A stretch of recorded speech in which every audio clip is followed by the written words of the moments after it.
शिव शाम सदा शिव शाम लगा लो, चाहे नाम जप कर लो, वही मानसिक जब चलने लगा तो आनंद की अनुभूति होने लगी। अब कहते भजन होता नहीं तो ऐसे थोड़ी भजन होने लगेगा कि तुम बैठो आनंद से भजन हो रहा है, ये तो सिद्धों का होता है, साधक को तो भजन करना पड़ता है।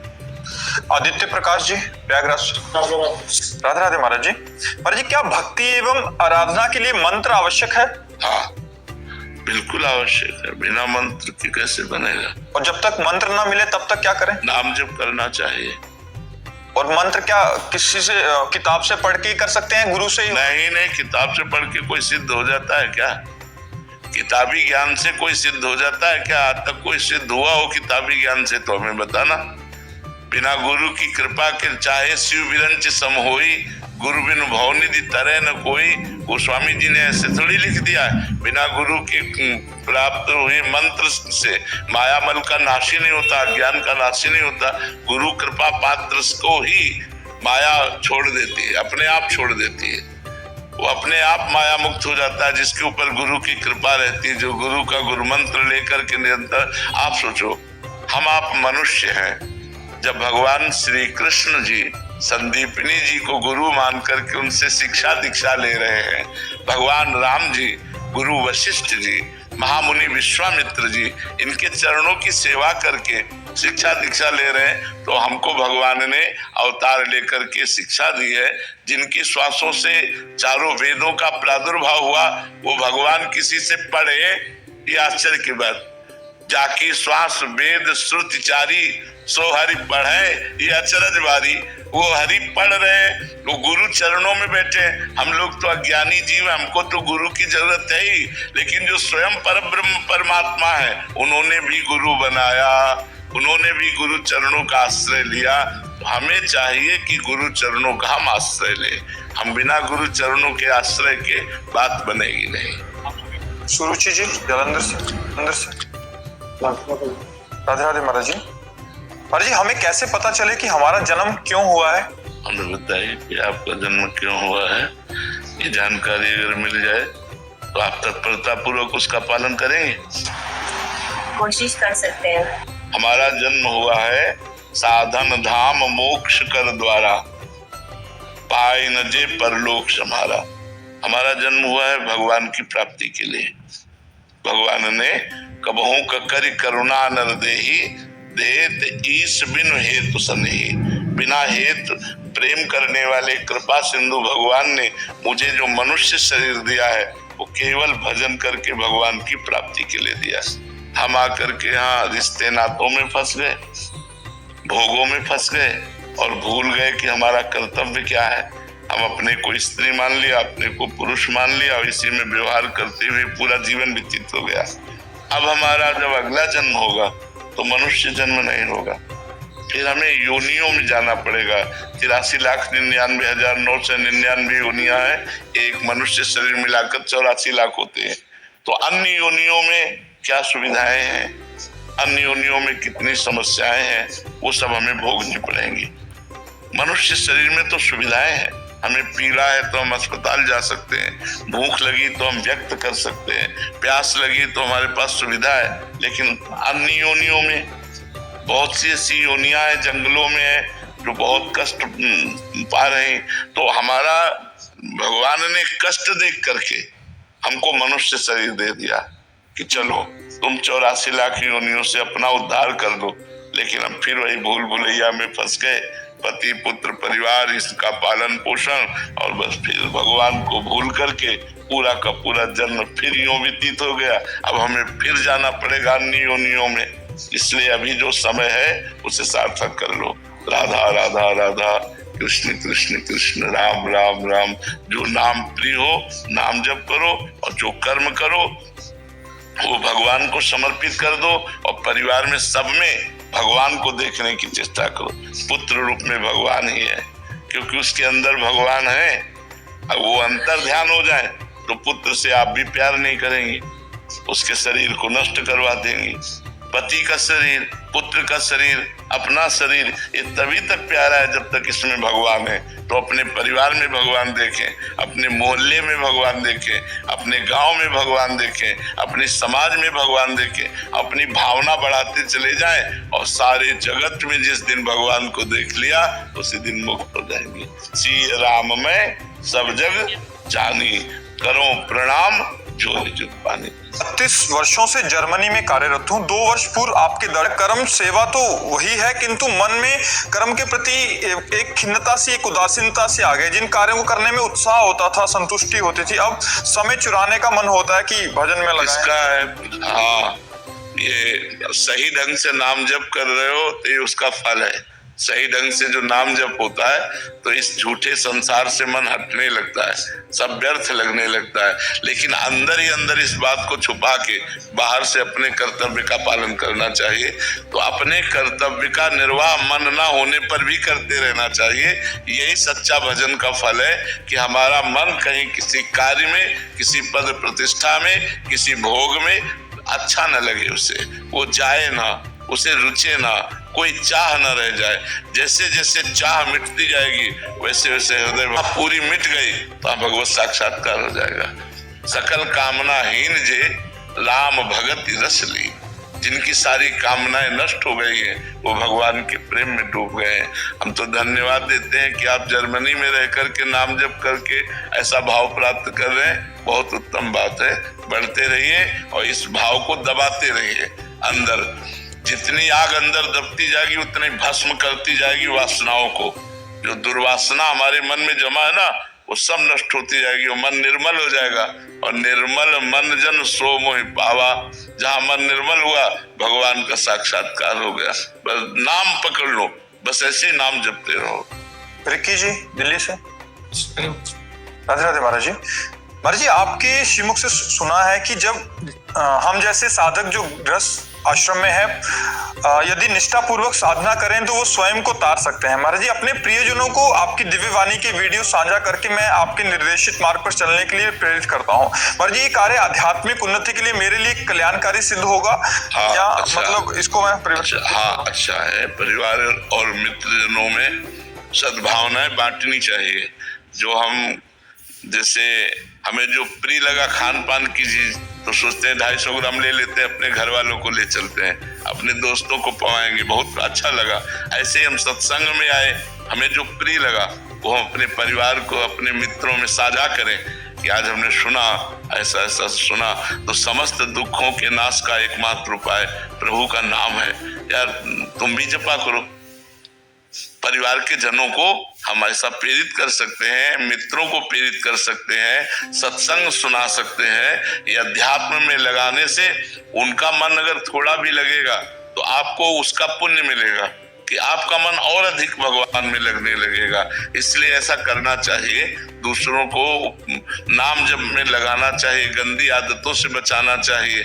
जैसे मित्र है कि अगर वो शराब पीता है, मांस खाता है तो उसको अपने प्यार का बल रख करके कि आप छोड़ दीजिए।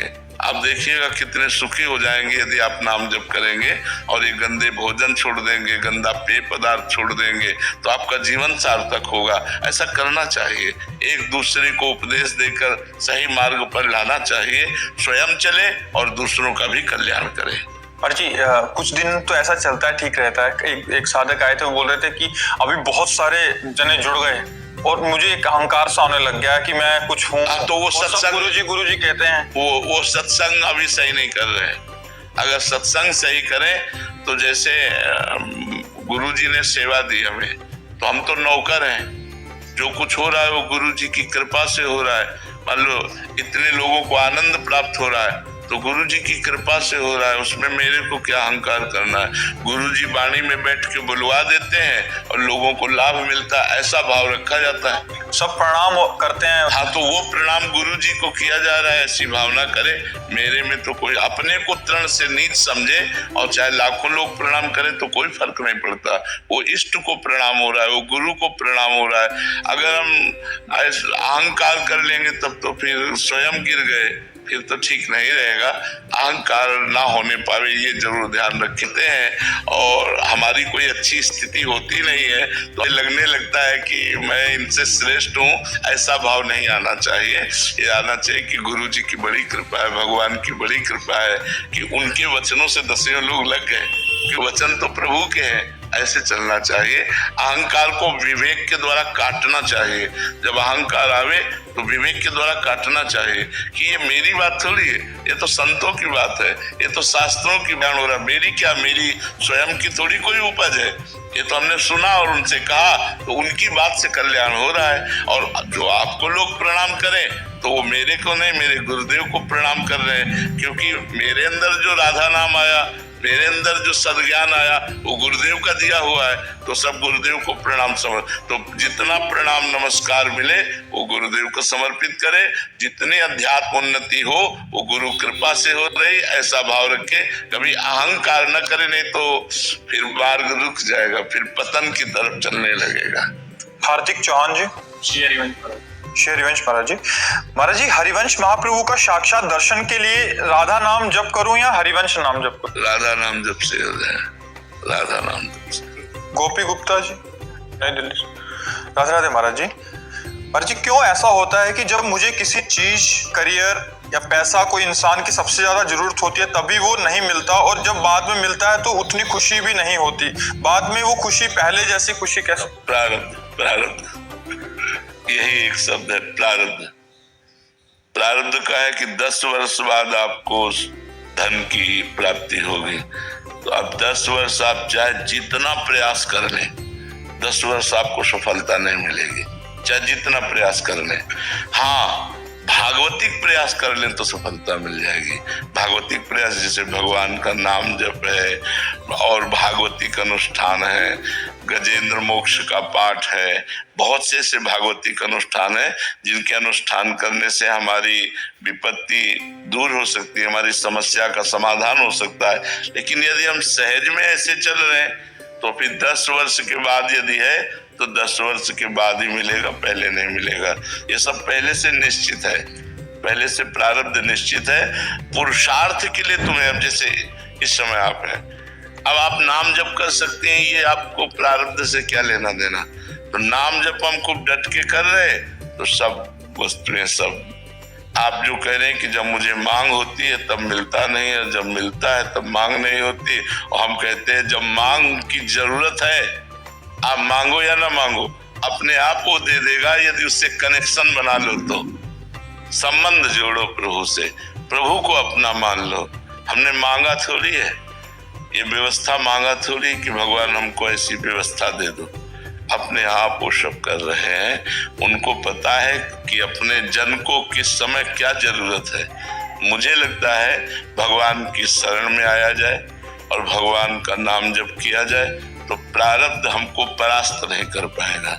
मतलब भगवान का भरोसा, हम तुम्हें पक्की बात कहते हैं, भगवान का भरोसा और भगवान का आश्रय ये सब ठीक कर देगा। अगर भगवान से विमुख हो तो फिर प्रारब्ध तो फिर देख लो मिट्टियां मेट कर ही रहा है। सारे संसार को सुख दुख के चक्र में फंसाकर समय को नष्ट कर रहा है। मृत्यु नजदीक आ जाती है, दुर्लभ मानव शरीर छूट जाता है, फिर अन्य योनियों में हम भटकते रहते हैं। हमें न भजन करने का अधिकार मिलता है, न क्रियमाण कर्म करने का अधिकार मिलता है, केवल भोग भोगते रहते हैं। जी प्रेमिला जी, नोएडा को उनकी चरण धूलि के बराबर भी नहीं पाते। हमें श्री जी की नित्य सेवा चाहिए पर हमसे कोई योग्यता हमें दिखाई नहीं दे पा रही महाराज जी। ऐसे में प्रियाजू योग्यता हमें दिखाई नहीं दे पा रही महाराज जी। ऐसे में प्रियाजू भगवान की प्राप्ति कैसी हो जाए? आप हमें एक बात बताओ, एक आदमी अगर धन चाहता है तो सोचता है कि बैठे रहने से अच्छा है हम लेबरी ही कर लें, तो 8 घंटे काम करता है, 500 रुपये कमाना शुरू कर देता है। जब हमें धन की इच्छा होती है तो हमें मेहनत करना पड़ेगा, केवल इच्छा मात्र से पूर्ति नहीं होगी। तो हमें यदि परमात्मा प्राप्ति की इच्छा सुदृढ़ करनी है, परमात्मा प्राप्ति करनी, तो हमें साधना करना पड़ेगा। ये पक्की बात है कि हमसे कोई साधन बनेगा नहीं, तो ऐसी बात नहीं हम मानते। हमारा मनुष्य जन्म मिला ही है साधना के लिए, हमें नाम जप करना है। ये जरूर है कि हमें बल नहीं है, हमें भगवान बल देंगे। हम अपने को अहंकार से युक्त होकर मैं ऐसा कर लूंगा, ऐसा ना बोलूं, वो बात तो ठीक है, लेकिन अंदर से ध्यान रखना है कि जैसे धन कमाने वाले को मेहनत करनी ही पड़ती है, ऐसे ही अगर हम भगवत पद प्राप्त करना चाहते हैं तो हमें ये मेहनत करनी होगी।